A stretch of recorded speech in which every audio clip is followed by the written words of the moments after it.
O como ese pescadito que tiene el ojito así. Creo que viene de lejos y mire dónde fue a dar.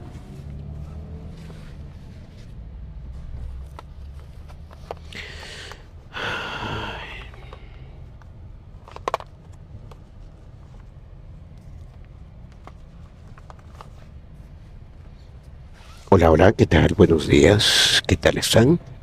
Gracias por estar en sintonía, muy amables. Mientras me dirijo a Sensuntepeque, departamento de Cabañas. Creo que es una buena temática para abordar esta mañana. Espero que se encuentren bien, que wow, otra vez es jueves. Impresionante cómo se va el tiempo, acaba de ser jueves y es jueves. En serio, estoy envejeciendo y no me doy cuenta. Cuando siento, ya es jueves.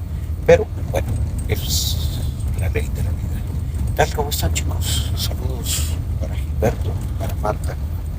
Gracias por su amable sintonía. Y bueno, traigo un tema muy interesante que creo que es importante conversarlo porque definitivamente es de pertinencia nacional para todos los que vivimos aquí y obviamente los hermanos de la diáspora que están diseminados alrededor del planeta.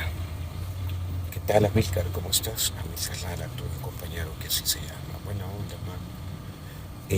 503 azul y blanco, me imagino que significa. María Argueta, ¿qué tal? Buenos días. Gracias por su amable sintonía. Eh, ¿Cómo van? ¿Dónde están? ¿Desde dónde se conectan?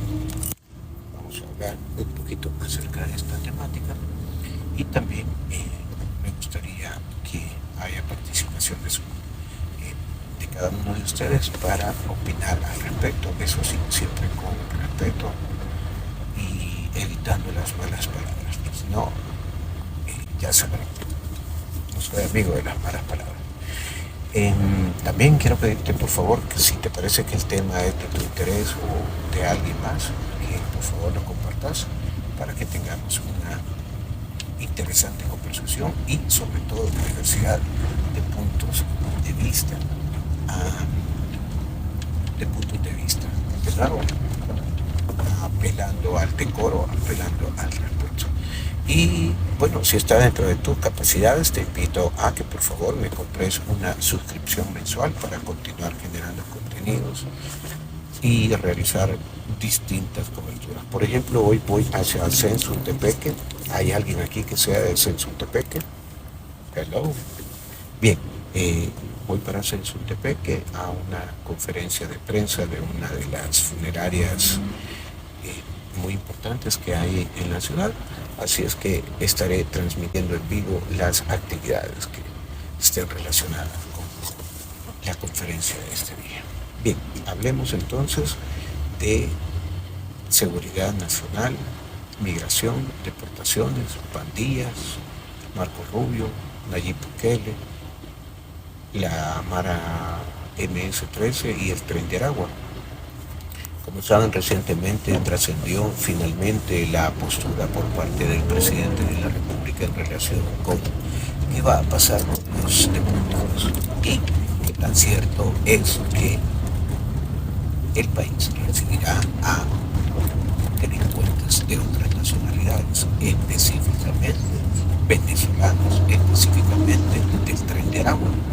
Y pues yo había dado espacio para que la información madurara, puesto que, como saben, no me gusta emitir juicios, opiniones a la ligera, sino que deben ir sustentados para no cometer equivocaciones. Pero lo cierto es que ya el presidente de la República, Nayib Bukele, ha dado a conocer que El Salvador, su gobierno ha ofrecido a Estados Unidos la posibilidad de recibir a delincuentes de alto riesgo, como pandilleros de la Mara Salvatrucha o inmigrantes del Tren de Aragua, que por cierto, hace un par de meses, hace como medio año quizá, quedé conmocionado por un el homicidio de una niña de 12 años en Houston, tremendo, tremendo, horrible.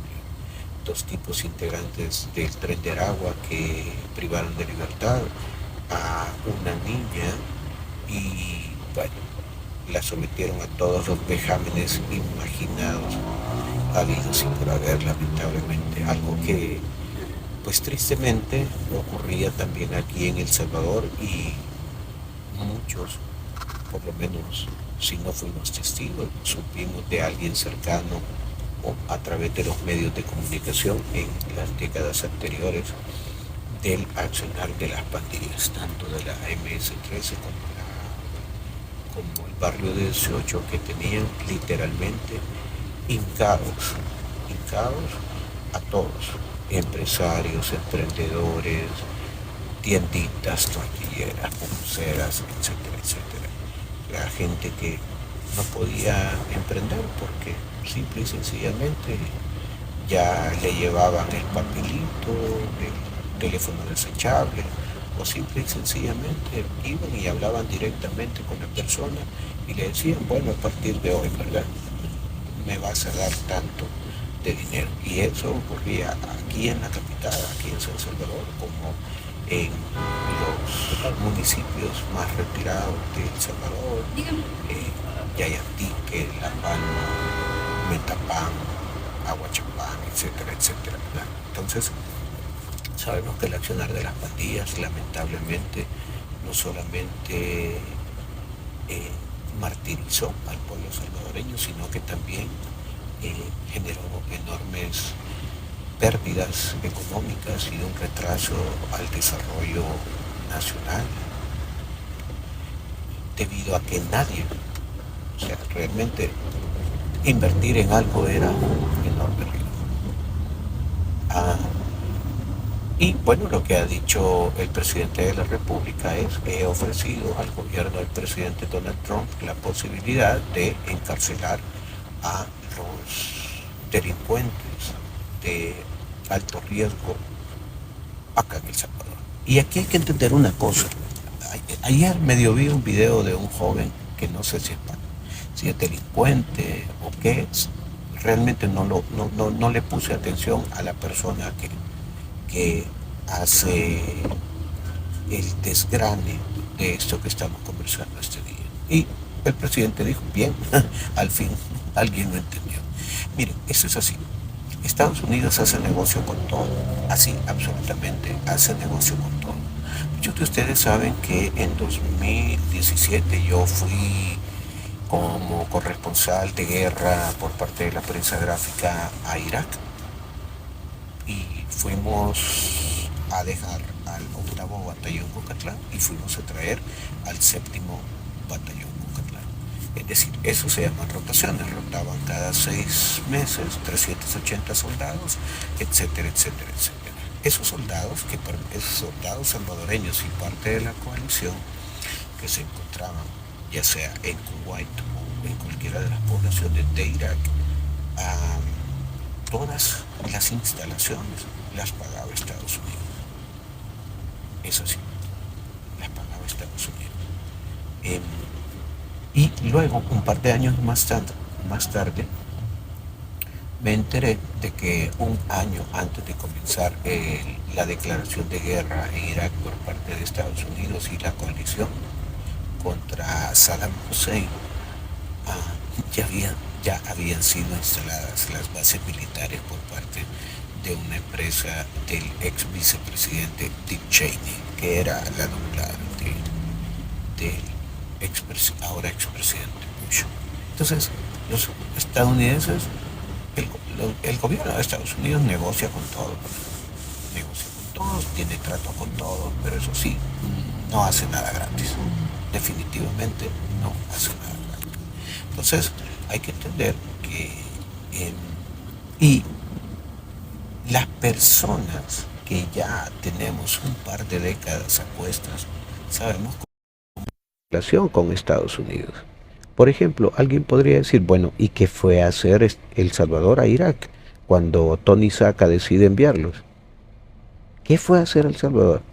Entonces aquí siempre se aclaró que El Salvador no iba en calidad de no iba a actividades beligerantes, no iba a ser parte de la guerra en- a través del empleo, a través del combate, ¿verdad? Del combate armamentístico. Sino, yo siempre lo he dibujado de esta manera. Fuimos una especie ah, de ocupantes pasivos. ¿Qué quiero decir con esto? Mira, pues, esto es como cuando vos vas al supermercado y entonces estás esperando en la fila y de repente, híjole, decís, se me olvidó tal cosa. Y la persona que está detrás tuyo le decís, oiga, mire, hágame un favor, por favor, cuídeme mi espacio porque olvidé traer tal cosa. ¿Por qué? Porque no querés volver a hacer la fila, porque no tenés tiempo, porque pues ya estuviste esperando mucho, etcétera, etcétera.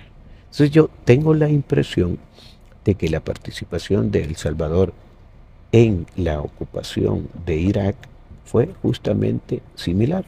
Fue, a ver, eh, Estados Unidos le pide a todos los países que participen en la liberación, entre comillas, de Irak. Luego nos dimos cuenta de que no había armas químicas ni nada por el estilo. Y entonces El Salvador lo que hizo fue ocupar un espacio.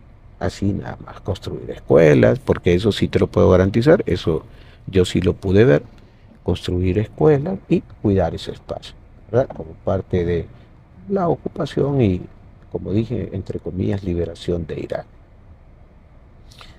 Am, pero la pregunta fue, ¿por qué el gobierno de Tony Saca manda soldados a Irak si nosotros no pintamos absolutamente nada en ello? Pero sí, la verdad pintábamos bastante.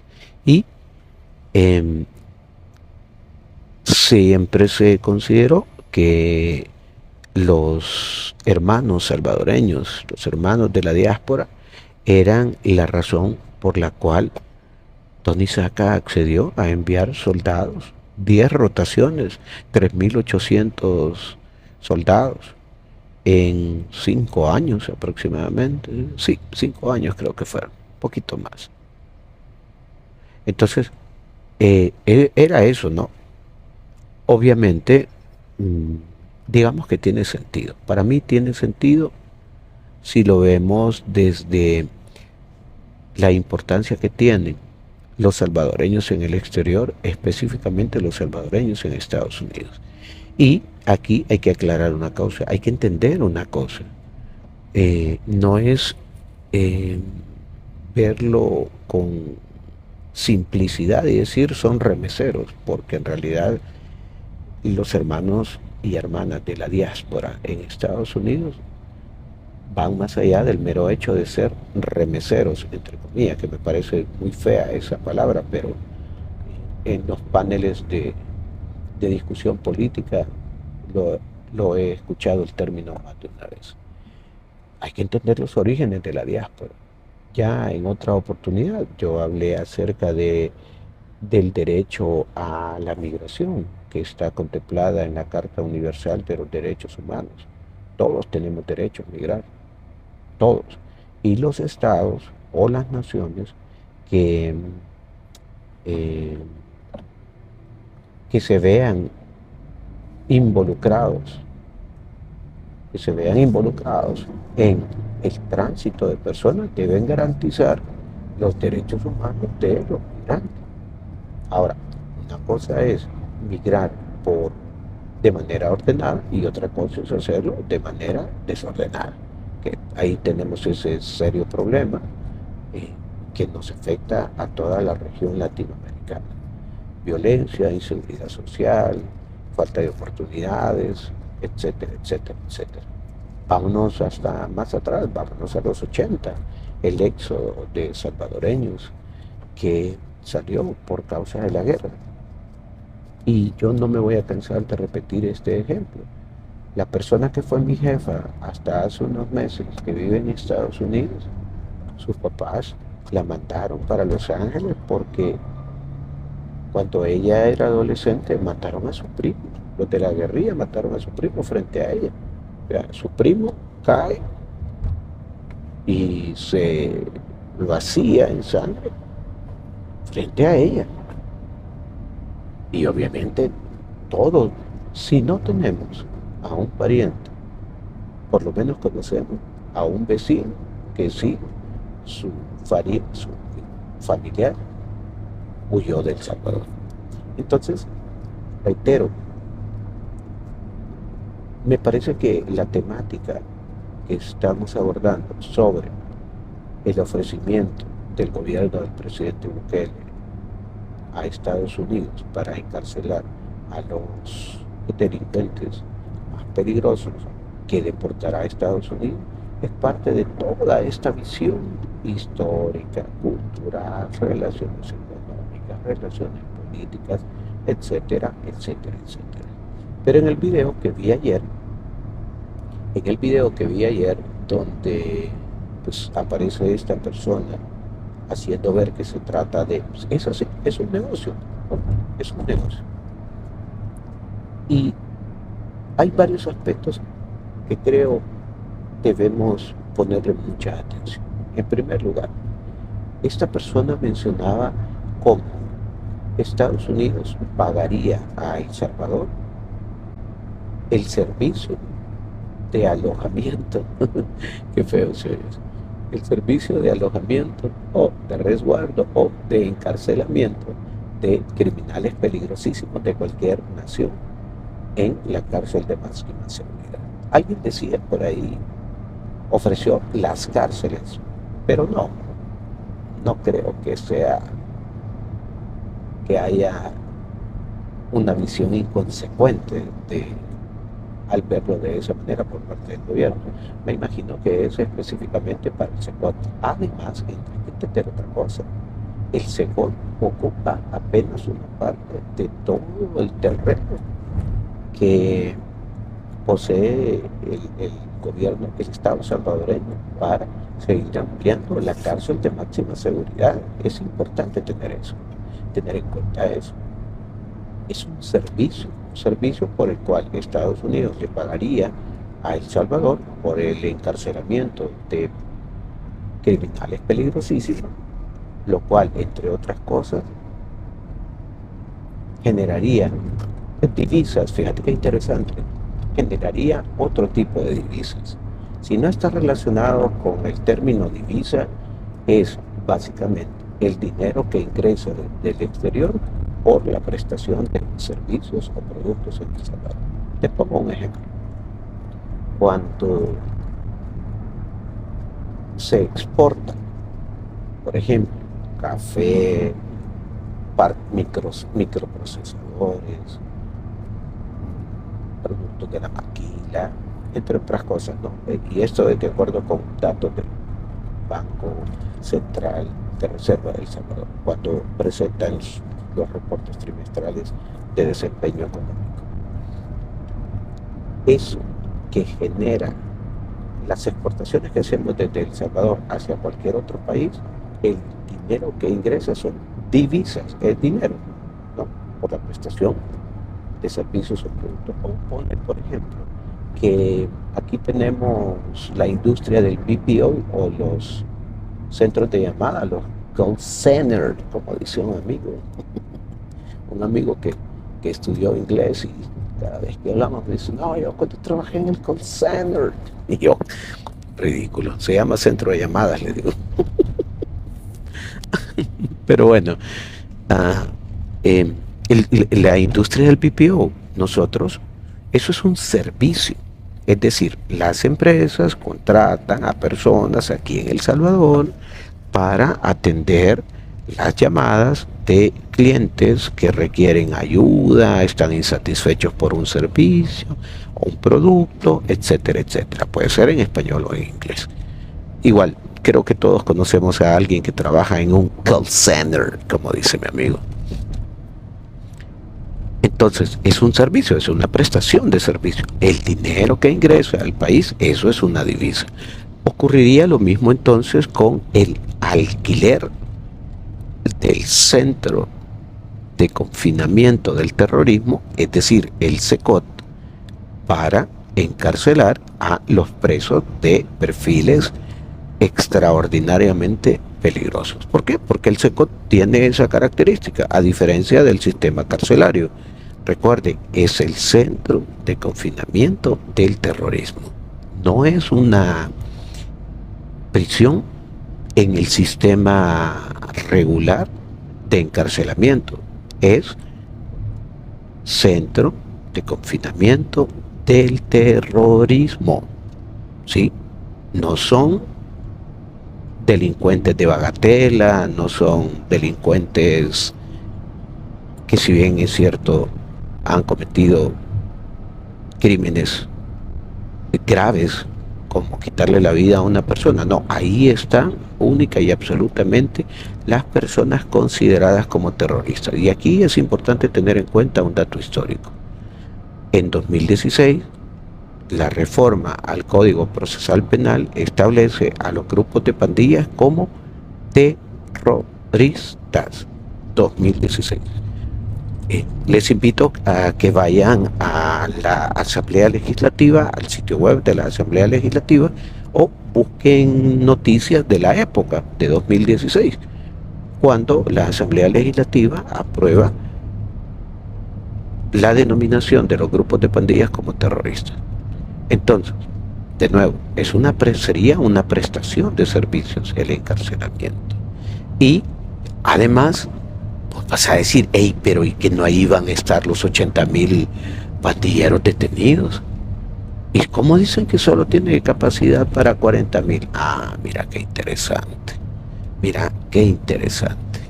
Buenos días, Alberto Sagastizado. Gracias por tu comentario. Si te parece que esta transmisión puede ser de interés para otras personas, te invito a que por favor compartas esta emisión a través de tus redes sociales, por WhatsApp, por Messenger, y que más personas participen con tus comentarios, con sus comentarios, al igual que estás haciéndolo. Bien, de nuevo, gracias por estar en sintonía. Buenos días, buenas tardes, buenas noches a todas las personas que sintonizan esta emisión en vivo y las que posteriormente lo harán. Un saludo desde la carretera de Oro. Me dirijo hacia la ciudad de Sensuntepeque, en el departamento de Cabañas, desde donde les haré una transmisión muy importante que realizará una de las funerarias más importantes de la localidad. Que por cierto, para que se ubiquen, fue la funeraria que realizó el velatorio de el comediante el flaco Frank, un comediante muy relevante para la población salvadoreña. Gracias, mi querido Alberto. Saludos desde Costa Rica. Tienen un excelente presidente, nos hace ver Alberto Sagastizado. Y quiero invitarte también a que compartas la transmisión y que participes con tus comentarios. Reitero, al igual que al inicio, por favor, siempre con el decoro correspondiente. Y si está dentro de tus capacidades económicas, comprarme una suscripción mensual para mantener este proyecto de generación de contenidos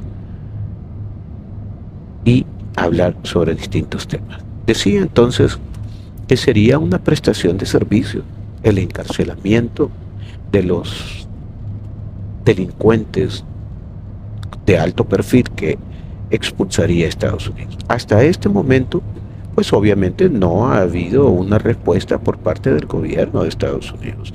Ya lo decía Marco Rubio en la disertación que dio con la canciller de la República, Alexandra Gil, que pues había recibido el ofrecimiento por parte del presidente Nayib Bukele. Y de nuevo, hay que entender una cosa: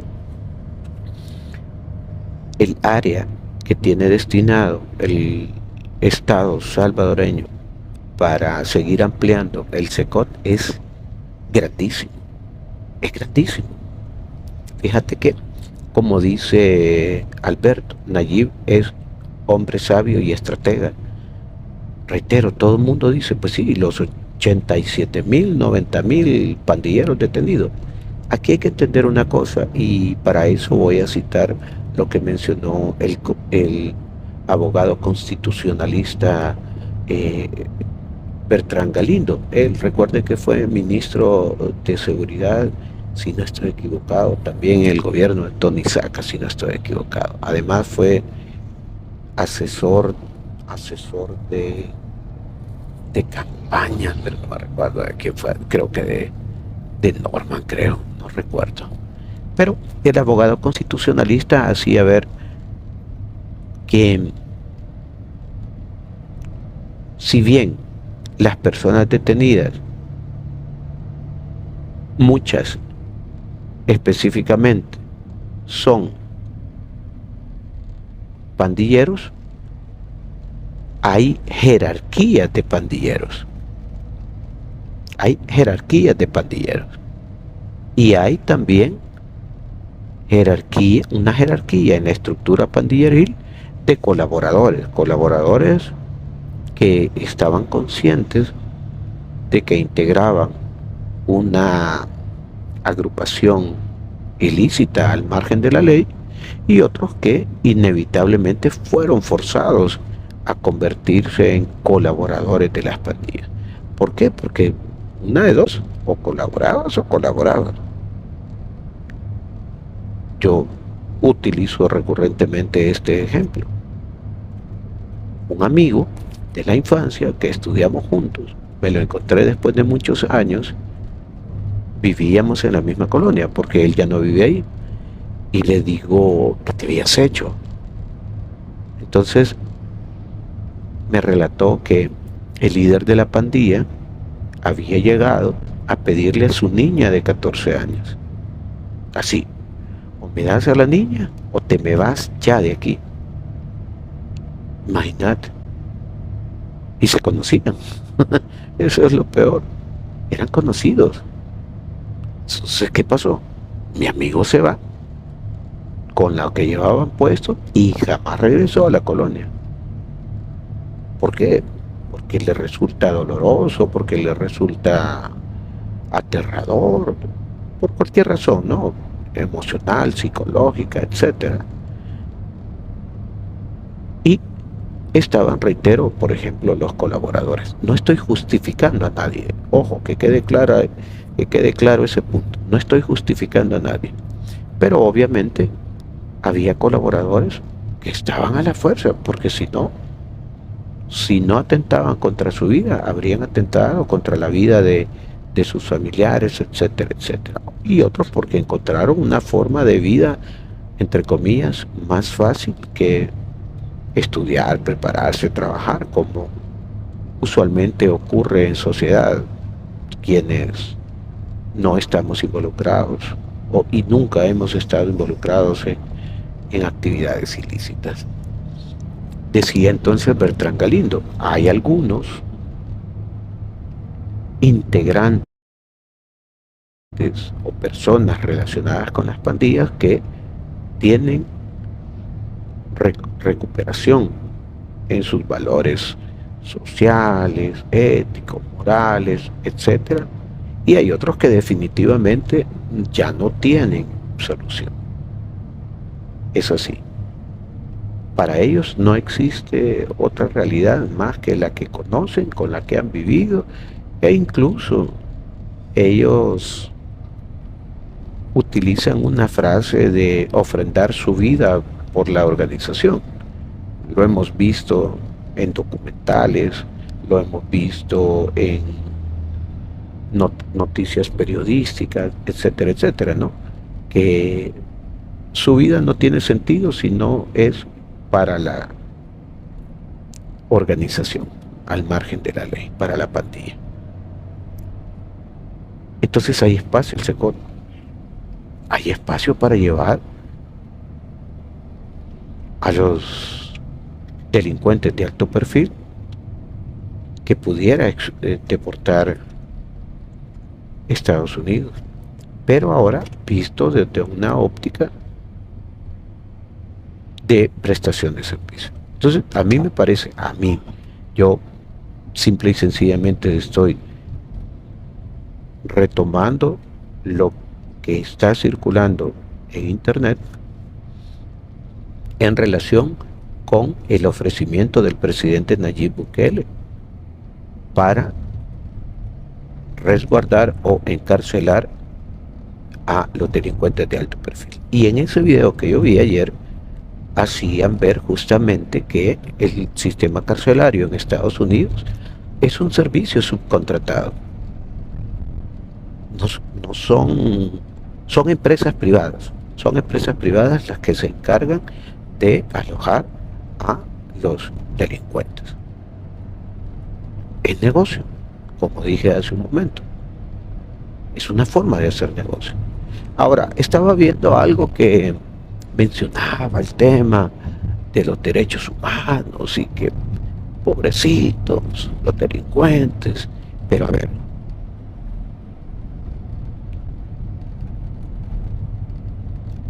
justamente por eso retomé las palabras de Bertrand Galindo.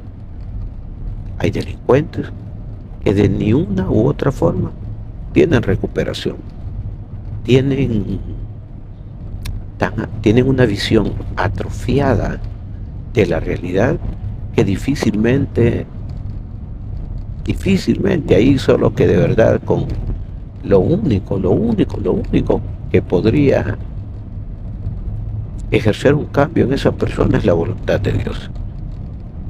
Pero también la palabra de Dios nos recuerda que debemos someternos a las autoridades. Entonces digamos que hay una relación entre las personas que tienen que purgar penas carcelarias por los delitos que cometieron, porque ya la palabra de Dios nos dice, cíñanse a las autoridades, todos, no solo los delincuentes, todas las personas. Y eso, creo yo, que es una forma proactiva de generar ingresos.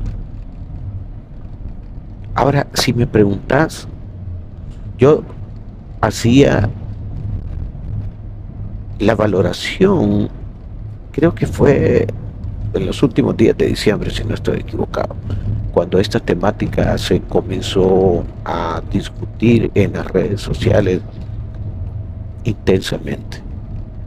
Me preguntaron qué opinaba acerca de la posibilidad de que enviaran a delincuentes peligrosos a El Salvador, deportados, repatriados, expulsados, declarados como personas no gratas, etcétera, etcétera. Y hacía ver que a diferencia de los 90, cuando Estados Unidos empieza a expulsar inmigrantes indocumentados y entre ellos los fundadores los fundadores de las pandillas en El Salvador, las pandillas que ya conocemos, es decir, ya eran pandilleros allá, importan esa cultura desde Estados Unidos para El Salvador y vemos nacer a las pandillas primero como enfrentamientos estudiantiles en las calles del centro histórico de San Salvador, por poner un ejemplo, hasta convertirse en organizaciones que literalmente habían construido un segundo estado, como dicen los analistas y observadores y politólogos y opinadores, etcétera, etcétera. Había un segundo estado que te permitía o impedía hacer cualquier cosa en cualquier lugar del país. De ahí es donde tiene justificación lo del plan control territorial. Peticiones para, vamos a ver, perdón que no veo sin anteojos. Qué feo llegar a los 50 ustedes. Hola, Sion Ruiz, buenos días, muchas gracias por estar en sintonía, muy amable. Saludos para vos también. Hacía la observación de que a diferencia de los 90, cuando El Salvador empieza a recibir a los salvadoreños deportados, involucrados en delitos, etcétera, etcétera, en Estados Unidos y que dio pie a las pandillas en El Salvador, la diferencia, y comenté, tengo un déjà vu. Eso fue lo que dije, tengo un déjà vu. Pero también aclaré que nos encontramos en una situación completamente diferente. Y aquí viene una reflexión personal. Habría que estar definitivamente falto de capacidad y comprensión analítica como para tomar el riesgo de decir, miren, mándelos para acá, aquí se los vamos a cuidar, y meterlos en las cárceles de bajo perfil, que te decía que son cárceles del sistema normal, no el centro de confinamiento del terrorismo. Es decir, no tendría sentido mantener por 3 años el régimen de excepción, que ya el próximo mes se cumplen 3 años, el 26-27 de marzo alcanzaremos los 3 años del régimen de excepción, como para realizar una acción contraproducente y además en perjuicio de la ciudadanía salvadoreña. De verdad, o sea, por donde quiera que lo vea, está dándole vuelta. Habría que estar de verdad falto de cordura como para decir, miren, mándenme ahí a los bichos mal portados, ¿verdad? Y aquí se los vamos a corregir o aquí se los vamos a castigar. No creo, de verdad, no tiene ningún sentido. Por eso empecé abordando el enfoque de prestación de servicio por encarcelamiento para delincuentes de cualquier nacionalidad en el SECOT. Y creo que esa debería ser el abordaje que deberíamos estar haciendo. Obviamente, siempre lo voy a decir, el trabajo de la oposición es el más fácil que puede haber. Todo es malo. Es así, todo es malo. Y mírate que se le ha dado larga a la temática desde que el presidente tuiteó que había hecho el ofrecimiento a Estados Unidos. Buenos días, vamos a ver, perdón, no veo, más que dormido solo 3 horas. Hermida Hernández, buenos días, amigos de la diáspora, pasen a bonito este día, bye. Hasta luego, gracias, muy amable.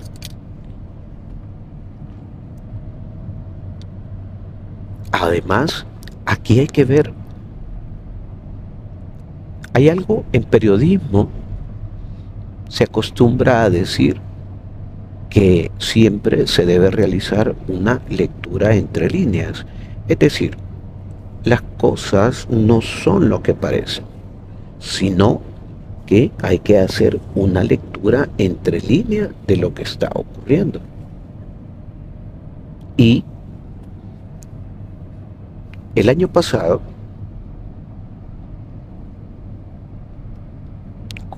con la persona que era mi jefe, él entrevistó a Matt Gaetz, un político muy relevante en la Florida que rechazó ser fiscal general de Estados Unidos, Matt Gaetz, pero fue el que conformó el primer caucus en favor de El Salvador. Chelón alto, zarco, solo me recuerda a Ray Liotta en algunas películas. Matt Gaetz hacía ver algo muy interesante, pero le faltó un componente. En la entrevista que le dio a la persona que fue mi jefe para el medio de comunicación en el que yo escribía, él hacía ver que Bukele y Trump serían actores claves en la política continental de América. Se le pasó por alto la prominente participación de Javier Milei. Y seguramente alguien me va a decir, sí, pero es que mi ley está deschavetado. Bueno, es una cuestión de percepciones, ¿verdad? Cada quien tiene su forma peculiar de hacer las cosas. Pero si observan, todas las acciones que realizó Milei, duras, durísimas, durísimas, por lo menos en los primeros 6 meses, 7 meses de haber asumido las riendas del país, en primer lugar contuvieron la, la inflación del país. Mejoraron y sanearon las finanzas del gobierno, del Estado, más bien dicho. Eso sí, lastimosamente, muchas personas hubo nuevos pobres, y los que ya eran pobres se agudizó su situación de pobreza extrema. Difícil. Lo cierto es que para muchos analistas, esta tríada de Trump, Bukele y Milei ejercerá una influencia muy fuerte en el continente americano, donde predominantemente, como podemos observar, la izquierda ha tenido un rol preponderante por mucho tiempo. Y recapitulemos. López Obrador, Sheinbaum. A mí me encanta el estilo de Sheinbaum, fíjate. Me encanta. Híjole, es una señora que es admirable. Creo que está haciendo cosas muy buenas por México. Pero, bueno, pensamiento de izquierda. Semilla en Guatemala, ni chicha ni limonada. Ni fu ni fa. Xiomara Castro en Honduras, izquierda. Nicaragua, un caso anacrónico que no hay que mencionar. Costa Rica, derecha. Panamá, no me queda claro si es de derecha. Y debo ser muy honesto, no estoy tan empapado en la realidad panameña. En cambio, Colombia, con Petro, es izquierda, que por cierto, se le armó el zafarrancho dentro de la casa hace un par de días, la renuncia de 2 ministros. Estaban realizando una transmisión en vivo donde tanto la vicepresidenta como la ministra, no recuerdo si es de eso, era de Economía o Cultura, igual le dijo, mire, yo aquí no quiero estar si está ese señor, ¿verdad? Por el nombramiento de 2 personas que, a juicio de esta ministra, en lugar de contribuir a la consolidación del proyecto que tienen ellos como gobierno en Colombia, resultaba afectando más de lo que podía beneficiar. Pero bueno, Petro, izquierda. Venezuela, caso anacrónico. Perú, con Dina Boluarte, no estoy claro si es de izquierda. Bueno, pero Lula sí. Lula,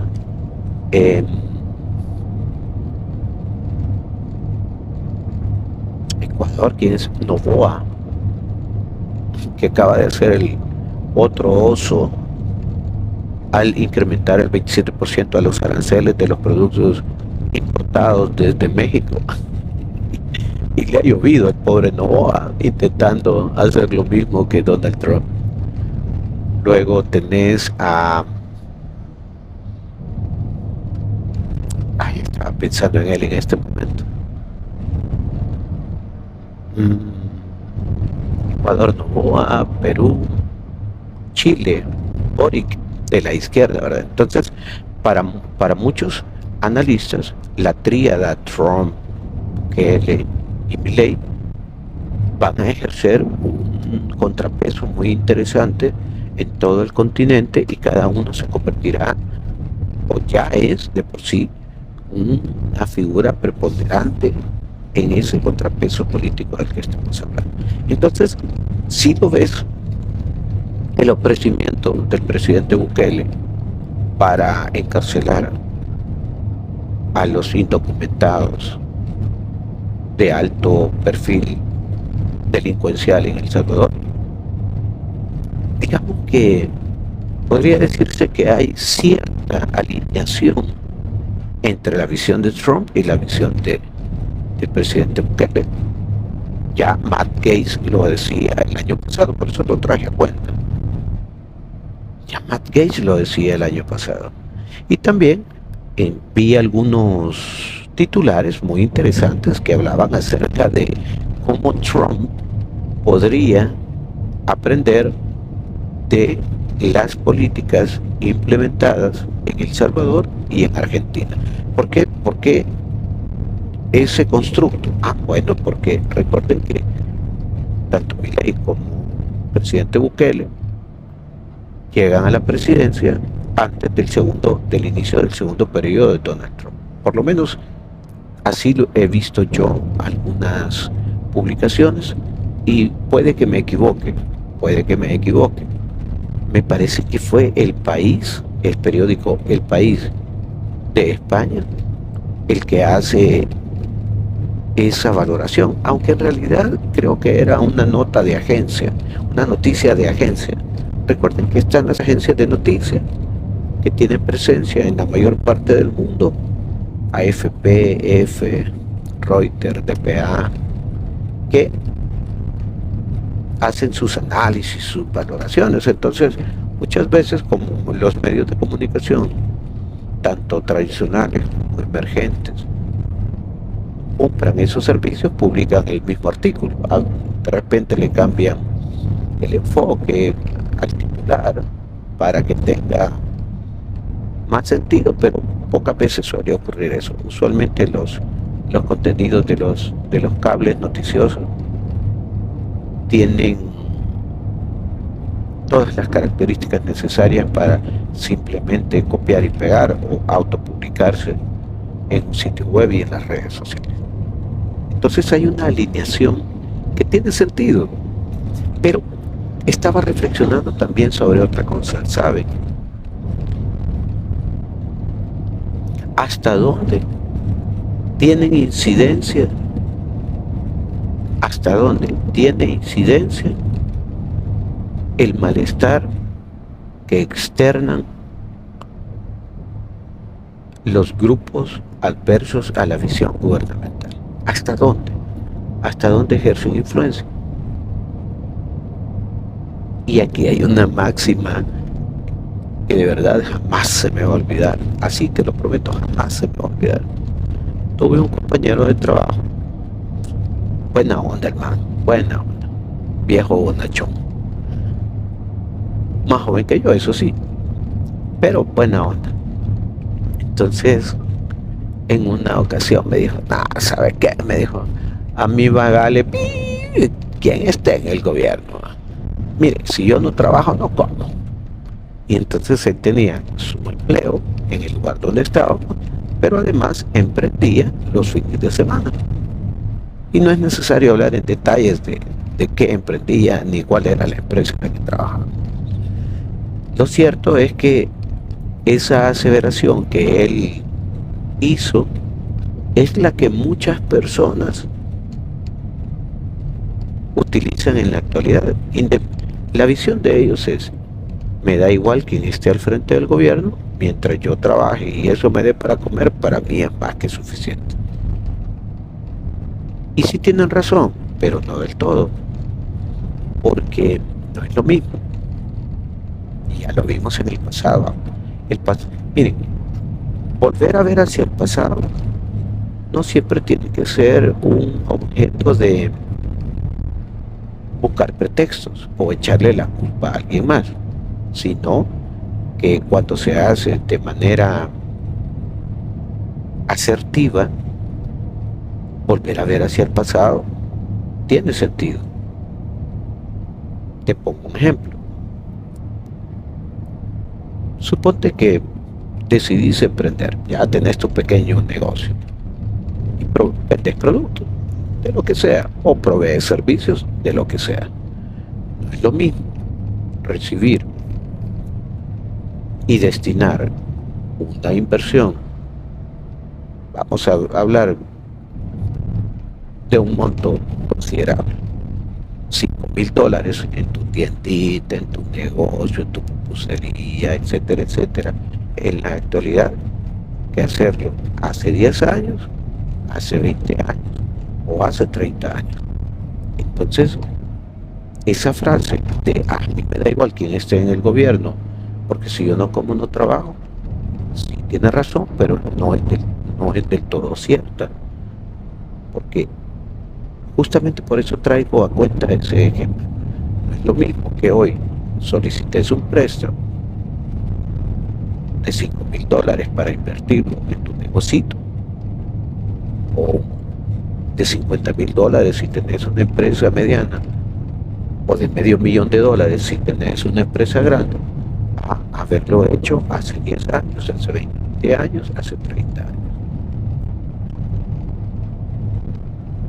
Pero sí importa, tiene mucho sentido, porque también vale la pena aclarar aquí, muchas personas por su desconocimiento tienen la idea errónea de que el gobierno es el que produce empleos, y no es así.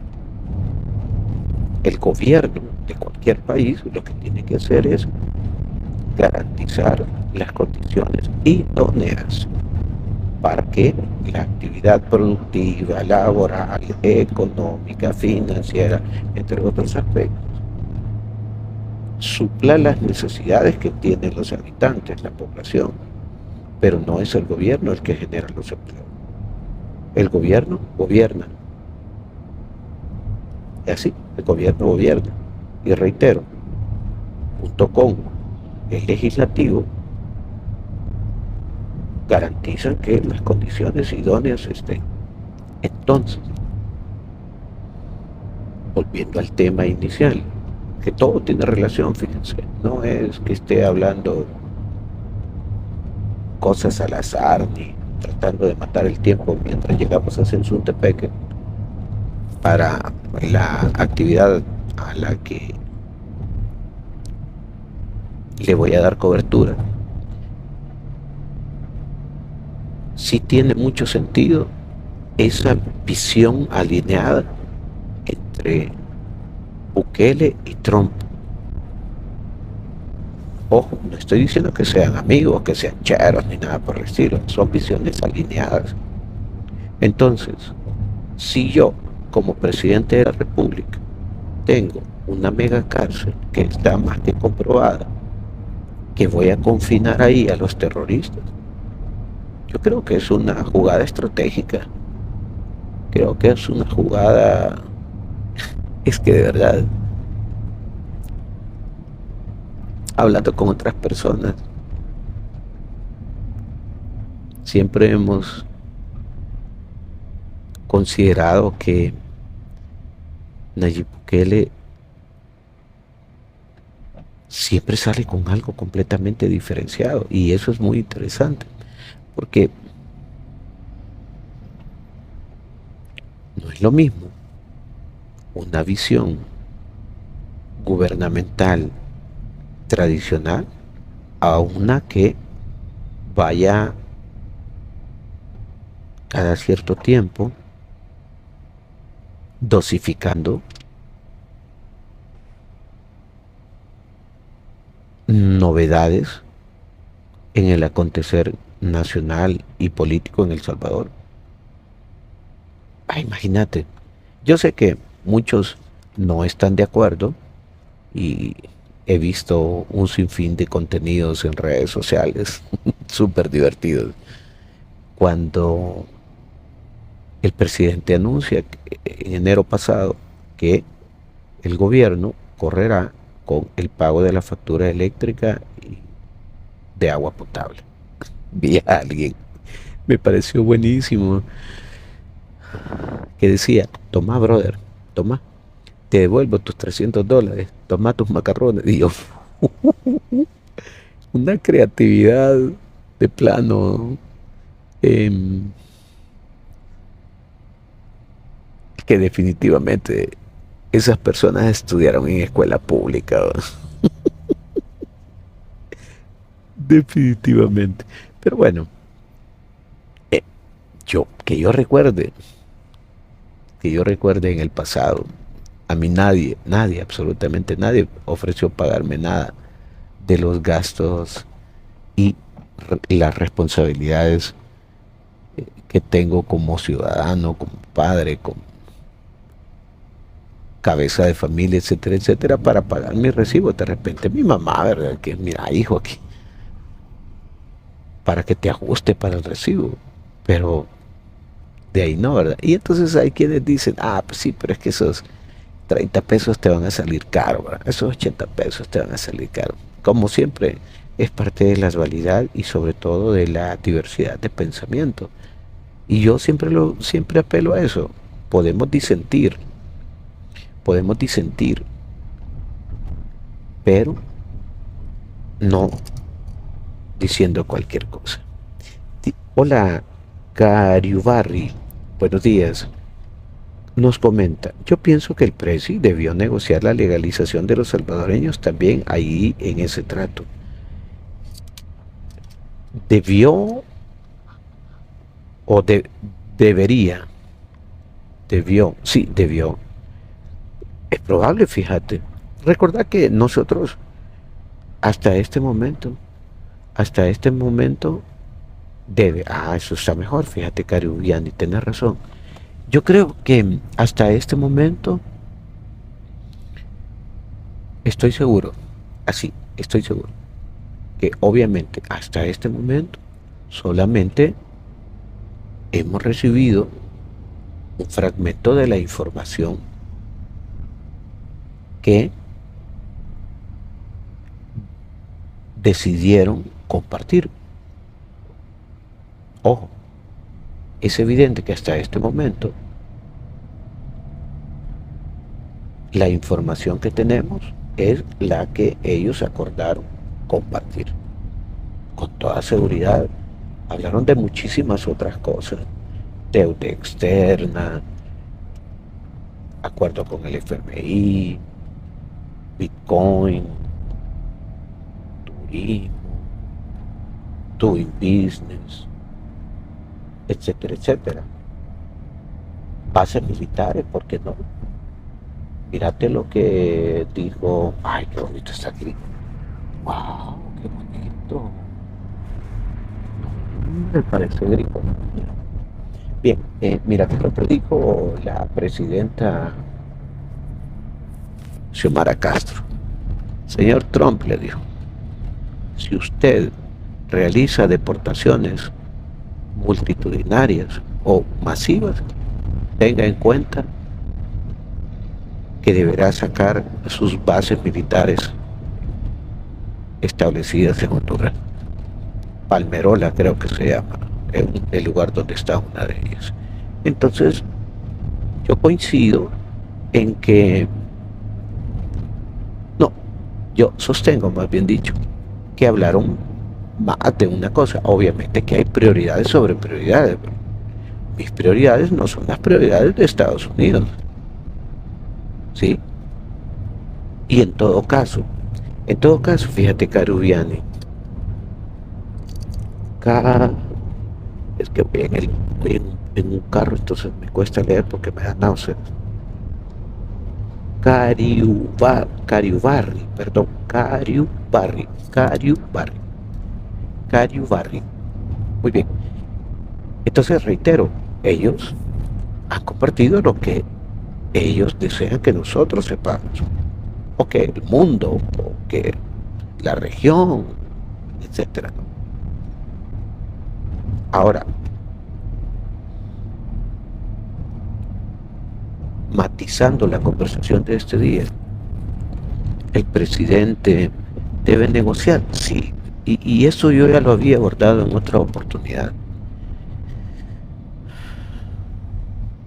En realidad a quien le corresponde es al Ministerio de Relaciones Exteriores, esa es la función que tiene. Por eso hay un cabildeo permanente entre relaciones exteriores, por eso hay una embajadora en Estados Unidos que además de ver las condiciones de la población salvadoreña en dicho país en cuanto a aspectos migratorios, servicios relacionados con lo migratorio, etcétera, etcétera, también recordar que es una representante de la diplomacia salvadoreña. Obviamente que la canciller de la República tiene ese rol preponderante. Es la diplomacia, es como establece acuerdos con las naciones, las demás naciones, en este caso Estados Unidos, en beneficio de la población salvadoreña, aquí o allá. Pero obviamente que el presidente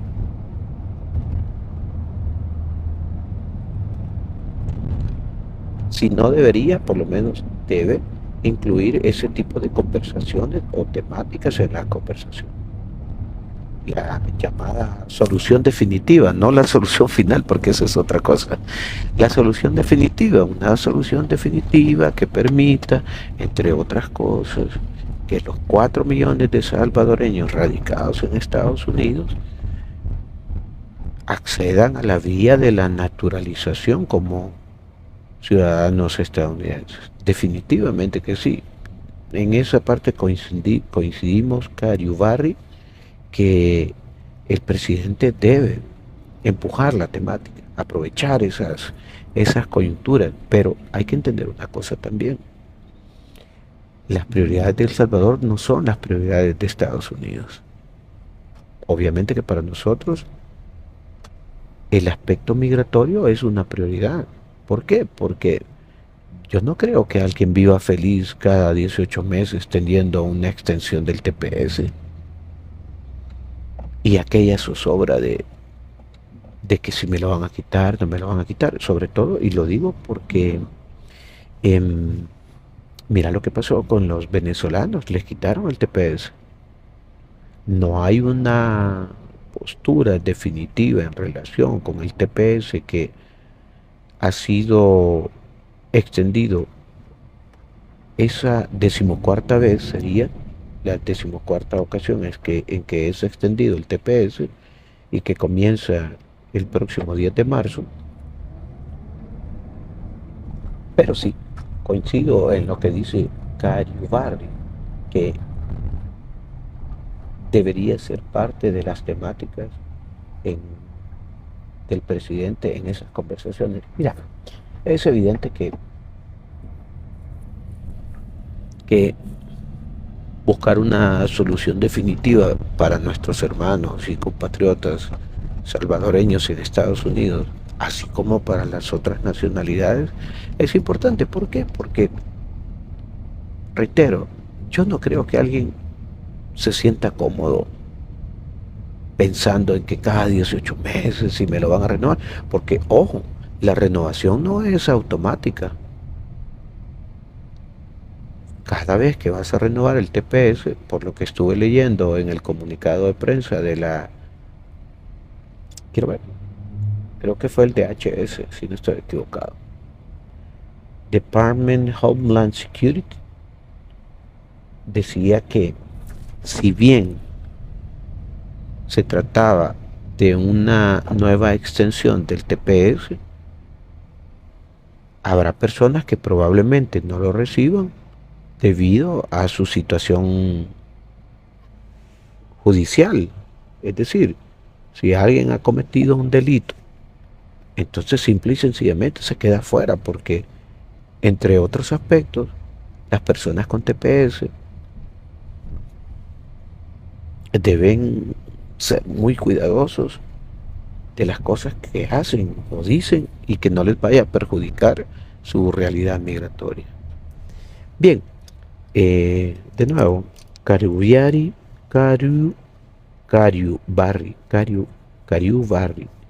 ya el trato está hecho, sí, definitivamente, pero reitero, Cariubarri, recordad que ellos han brindado la información que quieren que nosotros sepamos.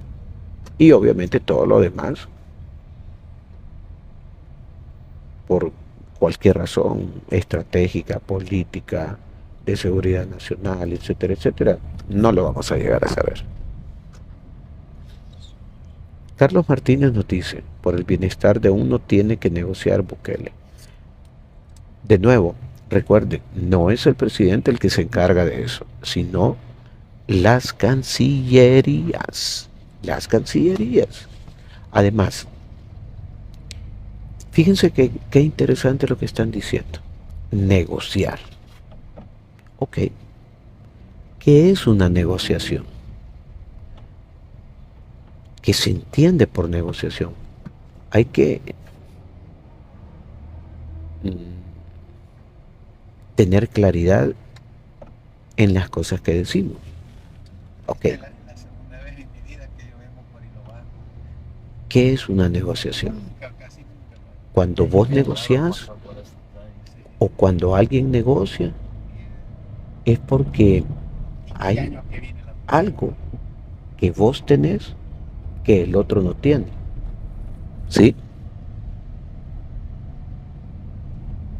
Eso es una negociación. Una negociación es cuando tenés una conversación en donde ves lo que tenés, lo que no tenés y lo que podés ofrecer.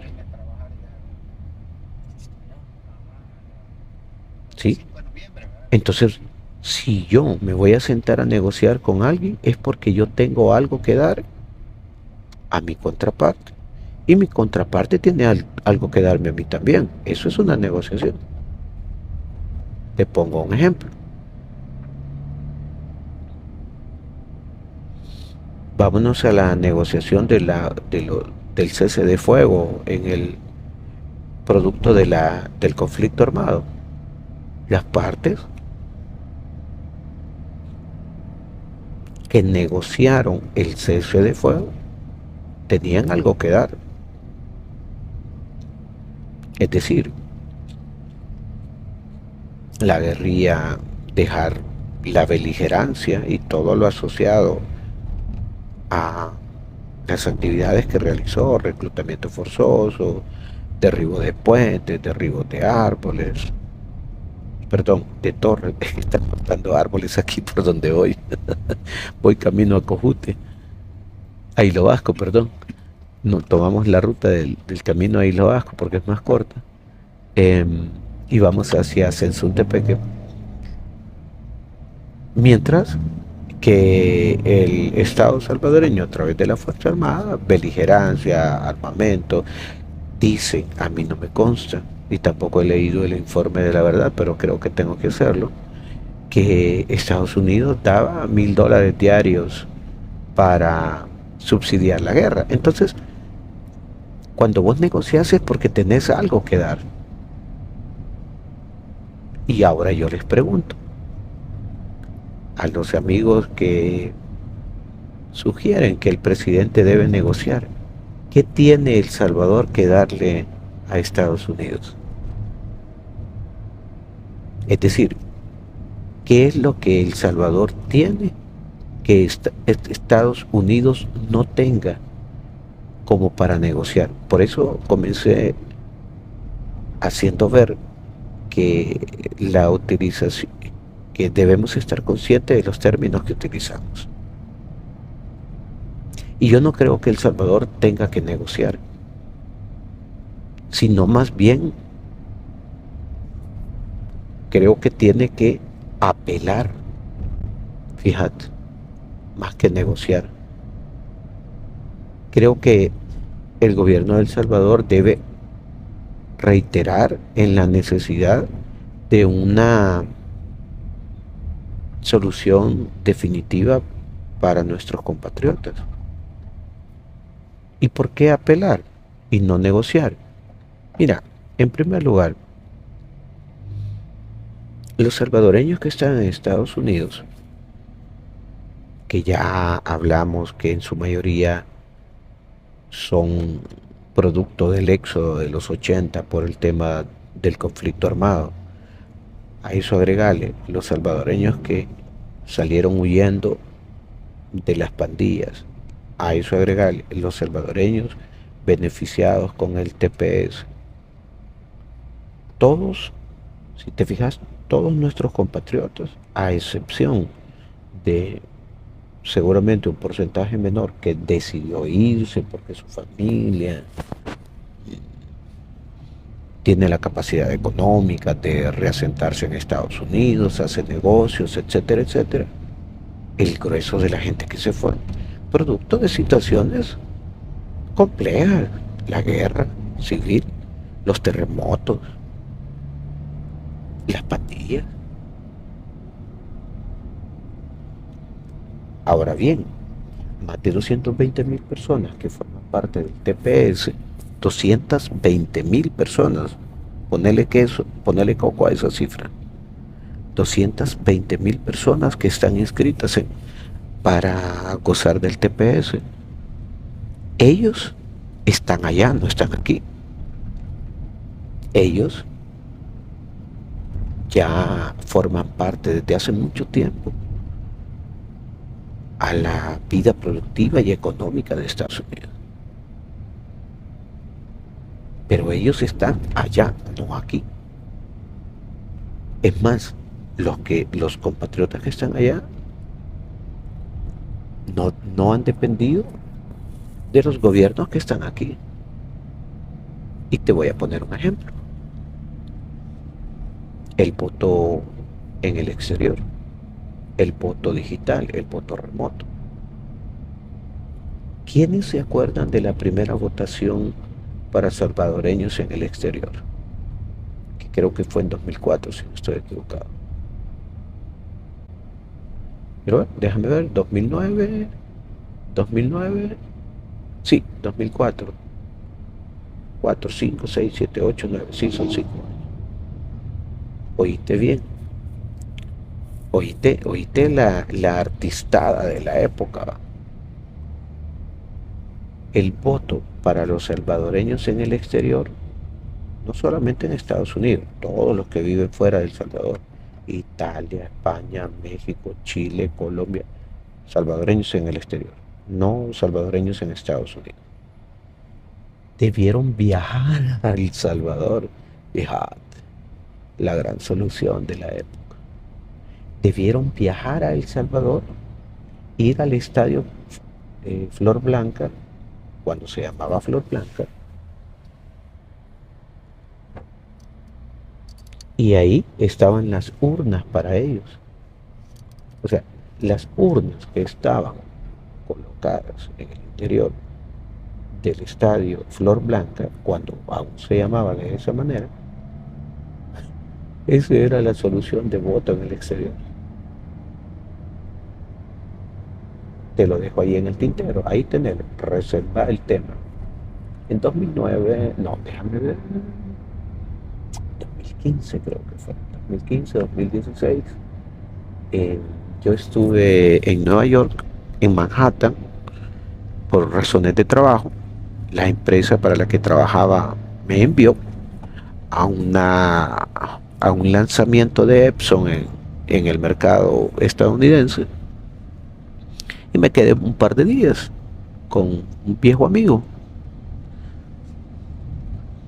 Entonces me preguntó, ¿qué quieres hacer? ¿Quedarte aquí en la casa o acompañarme? Quedarme en la casa significaba quedarme en el sótano, porque él para esa época vivía en un basement, es decir, en un sótano o en el piso bajo de la casa. Entonces le dije, no, te acompaño.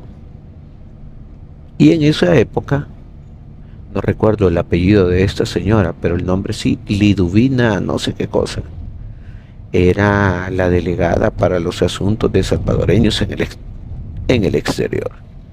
Así, ese era el título que tenía. ¿Alguien se recuerda cuál era el nombre de esa señora? Perdón, el apellido, o cuál es el nombre de ese. Caramba, ¿alguien se recuerda cuál es el apellido de esa señora? Liduvina, no sé qué cosa, del FMLN. Bueno, los acompañé, junto con el, el, creo que era embajador, fíjate. No, no era embajador, era cónsul, creo que era también. Creo que era el cónsul principal. Entonces, los acompañé.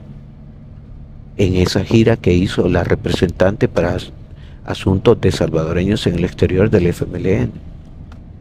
Y a todos los lugares que fuimos, tengo fotografías, y no hacía video yo en esa época, sí hacía, pero no tanto como hoy. Um, y en todas las ocasiones y a todos los lugares a los que fuimos, durante los 3 días en que yo les acompañé, siempre fue la misma queja. Ustedes no nos representan. Fíjate que, o sea, vos realizas un viaje para tener este acercamiento con la diáspora salvadoreña y lo primero que te dicen, o digamos que una de las cosas que te dicen es, ustedes no nos representan.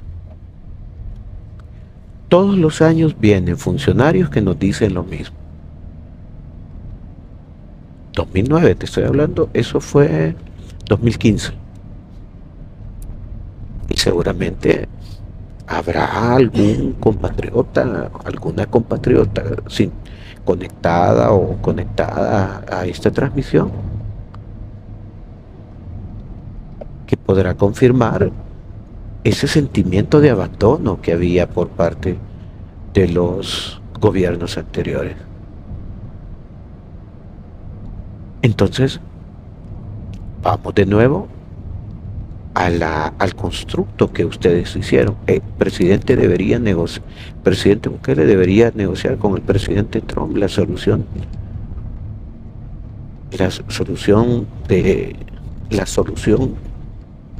definitiva para la naturalización de los salvadoreños en Estados Unidos.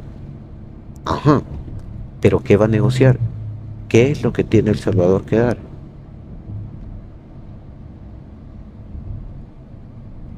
Y yo les pregunto, y los invito a que participen activamente.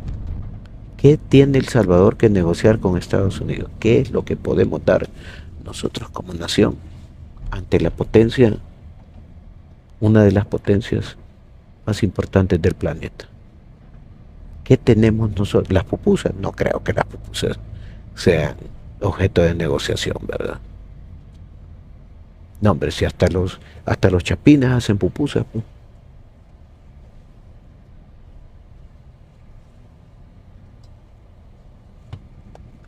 No tenemos petróleo. Los bonos de carbono que nosotros podemos producir son insignificantes ante países altamente industrializados. Vamos a ver, vamos a poner los anteojos. Dice Edward Mendieta, el yacimiento de oro que tiene El Salvador. Bueno, recordad que hasta este momento el anuncio que hizo el presidente Bukele, no hay mayor información al respecto. Es decir, a menos de que yo, como suele ocurrir, no estaba conectado ese día, pero a estas alturas el gobierno ya dio una conferencia en relación con ese tema, porque más allá de lo que dijo el presidente en el tuit que publicó, creo que ya no se habló nada más específicamente sobre ese tema, o cómo será extraído, o quién lo va a extraer, etcétera, etcétera. Edward, sí, pero en este momento, ahorita, ¿qué tiene El Salvador que no tenga Estados Unidos como para negociar? Por eso yo aclaro que lo adecuado sería El Salvador debe mantener la solicitud permanente de buscar una solución definitiva. ¿Por qué? Porque ya los salvadoreños que están en Estados Unidos, ellos ya echaron raíces allá, son parte de la comunidad, son más de 220,000 personas con TPS que pagan impuestos, mueven la economía, aportan la visión cultural de El Salvador, están involucrados en tomas de decisiones empresariales, forman parte de grandes consorcios empresariales o están involucrados en la política, pero no en la ocupación de cargos públicos. Forman parte de la Armada, del Army. Es decir, la comunidad salvadoreña, tanto la de primera como de segunda generación, está muy involucrada en el quehacer cotidiano de Estados Unidos. Entonces, reitero, yo no creo que lo adecuado sea decir que tiene que negociar, sino más bien mantener la solicitud permanente de que se busque una solución definitiva. ¿Sí? Porque para negociar debes estar al tú por tú. Es decir, tenés algo que dar que tenga el mismo valor material, económico, a ver, ¿qué otra cosa? Social, político, etcétera, etcétera. Bueno, Texas es más grande que nosotros, solo para que te des un ejemplo. Texas es más grande que El Salvador. Ya, y no somos Israel.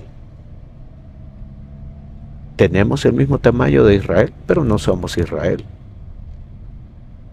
Por eso, reitero, creo que lo adecuado sería enfocarlo en que El Salvador debe mantener el llamado o la solicitud permanente para que las autoridades de Estados Unidos, los gobiernos de Estados Unidos, brinden una solución definitiva que beneficien a nuestros hermanos salvadoreños.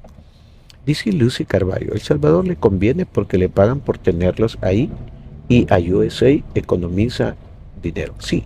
Ah, mira qué interesante lo que dice Lucy. Sobre todo la última parte, Lucy, lo de la economía para Estados Unidos. Hace mucho, ¿cuándo fue eso? 2015 quizá. Entrevisté a una empresaria en Guatemala que brinda servicios de marketing digital para empresas en Estados Unidos. Entonces me decía, muchas empresas deciden subcontratar los servicios, este tipo de servicios, en países como Guatemala, porque les representan menos costos que hacerlo en Estados Unidos. Hola Misha, buenos días, bienvenida. Y ahí tenés muchísima razón, Lucy. Para las empresas, para los negocios en Estados Unidos, es más conveniente tener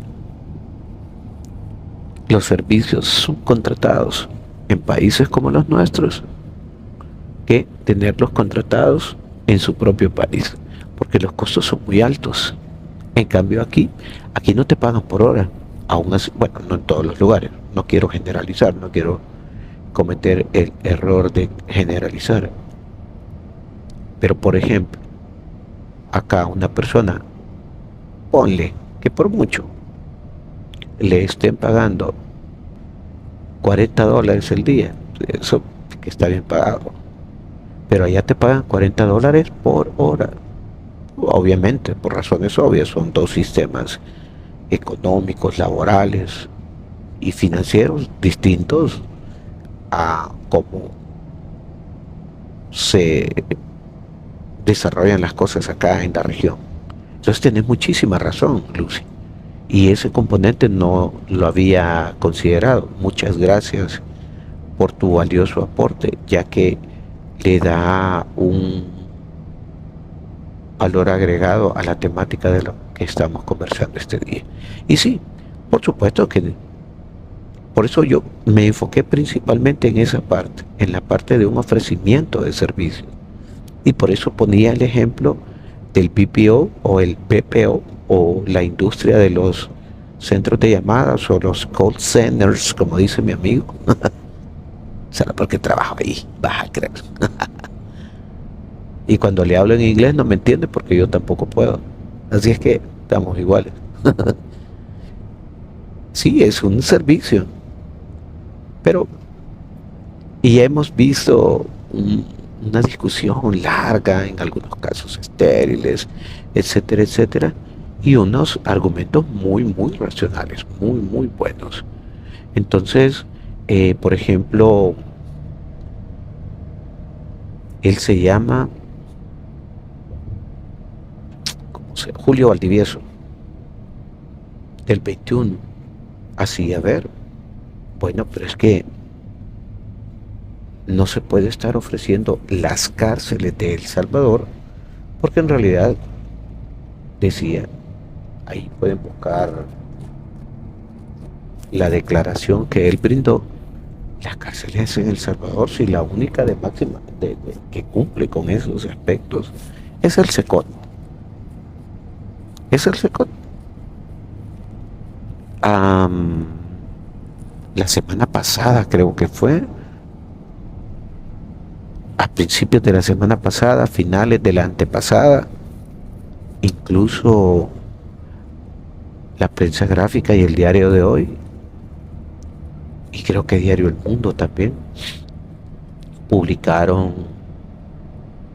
desórdenes en el centro penitenciario, en la granja penitenciaria de Izalco. Solamente a ellos los vi, o sea, no había más información. No vi por lo menos una publicación por parte de la Dirección General de Centros Penales. Entonces, esos lugares, si bien es cierto, por lo menos lo que muestra la Dirección General de Centros Penales, hay recintos que han sido modernizados, ya no están con aquel ambiente que vimos a lo largo de muchas décadas, que eran literalmente cubiles de pandilleros. Si ustedes buscan fotos, por ejemplo, de los 2000, de cualquier centro carcelario, de cualquier centro penitenciario, eran cubiles, literalmente, ¿verdad? Alegóricos a la pandilla donde estaban distribuidos los sectores, pero tras la decisión de ponerlos a todos juntos por parte, durante la primera presidencia de Nayib Bukele, de encerrarlos, de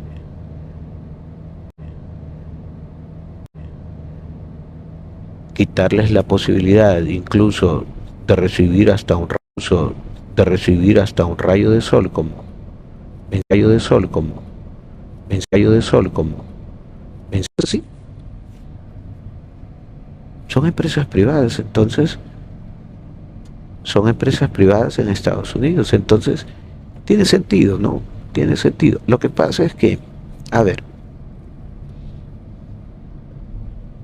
los latinoamericanos somos muy emocionales, anteponemos el corazón a la razón y no solemos darnos permiso de ver de manera analítica la información a la que accedemos, en parte porque se volvió casi una regla comentar a la ligera, en lugar de tomarse el tiempo para ver cómo las cosas desarrollan. Te pongo un ejemplo. ¿Qué fue? Hubo algo hace poco. Déjame. Pues te voy a poner un ejemplo. Un ejemplo churrito, sencillo.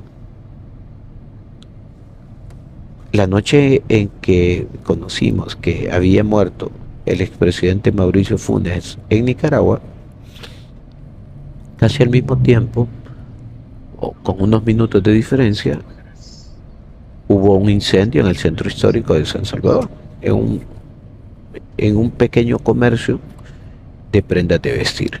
Se dañó solamente una parte de la mercancía. Entonces, bueno, fuimos, yo andaba con mi hija tomándome un café a esa hora de la noche, y entonces hubo alguien que me preguntó, ¿y qué produjo el incendio? Y yo le digo, brother, si no han terminado de apagarlo, ¿cómo vamos a saber qué fue lo que lo produjo?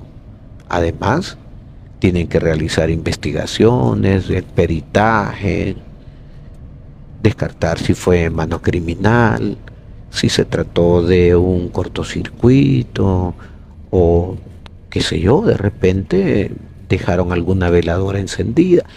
Hay tantos factores. Por eso es que el día siguiente yo publiqué una nota resumen relacionada con el incremento de incendios estructurales utilizando información del Cuerpo de Bomberos de El Salvador para sustentarlo, ¿verdad? Y no solamente apelar desde el lado emocional, hablar desde el lado emocional. Entonces es importante que todos nos demos permiso de ver cómo evolucionan las cosas para ir construyendo a través de las distintas informaciones una idea más concreta y no sucumbir al comentario ligero, porque hay gente que estaba diciendo de forma irresponsable que los delincuentes que van a deportar los van a venir a tirar a El Salvador y que van a quedar libres. Imagínate, de verdad, en qué cabeza cabe tener esa consideración. O sea, sí, desde la perspectiva política, la oposición, el pensamiento opositor es así. Y por otro lado, las personas que han sido deportadas y que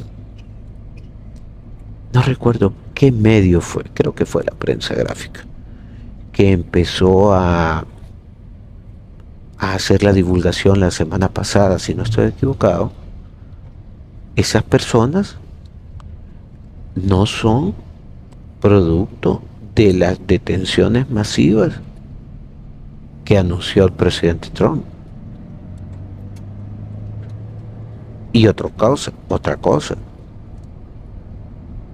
recordemos que en el pasado venían, me parece que 5 vuelos a la semana, si no estoy equivocado, puede que me equivoque, pero venían vuelos semanales con salvadoreños deportados, no necesariamente por el hecho de ser criminales por delitos graves, sino por haber entrado de manera indocumentada a Estados Unidos, que es un delito migratorio, sí.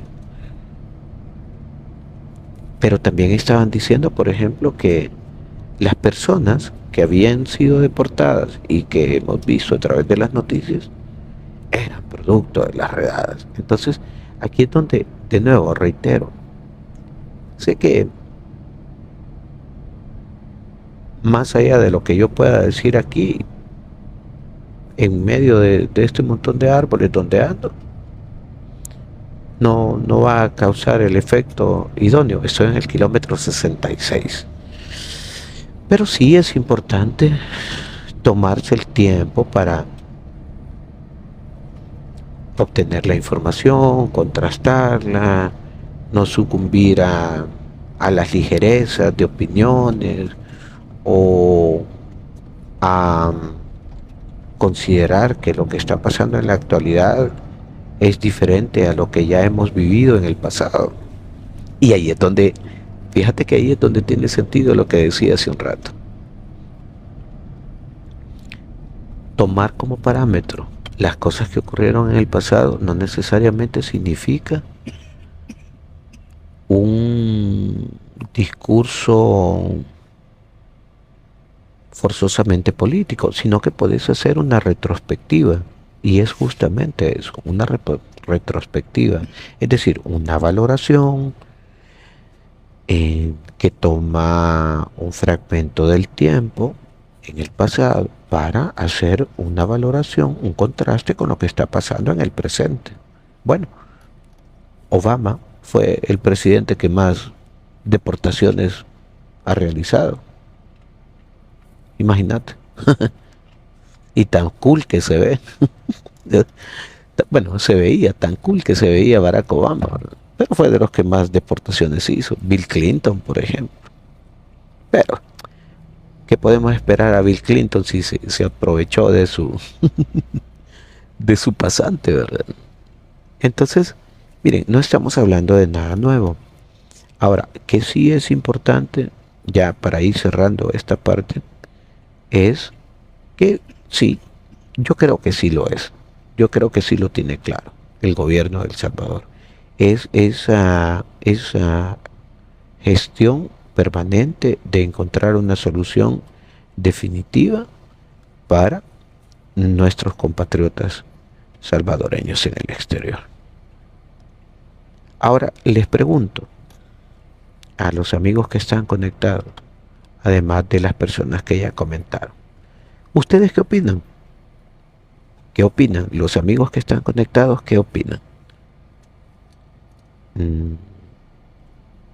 ¿Es acertada o no el ofrecimiento del presidente Bukele para encarcelar a delincuentes de cualquier nacionalidad en el SECOT, en el Centro de Confinamiento del Terrorismo? ¿Qué opinan ustedes? ¿Creen ustedes que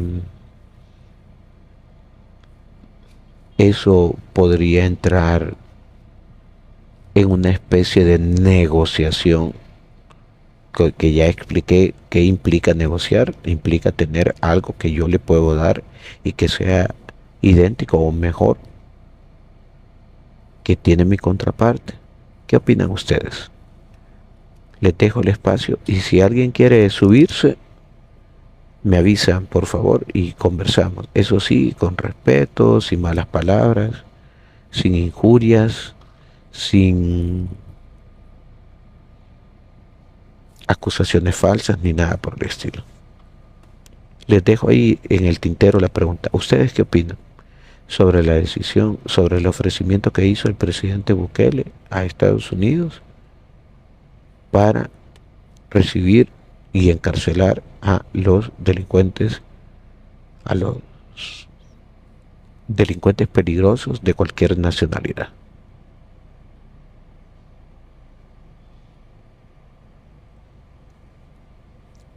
Bien, nadie entonces. Bueno, perfecto.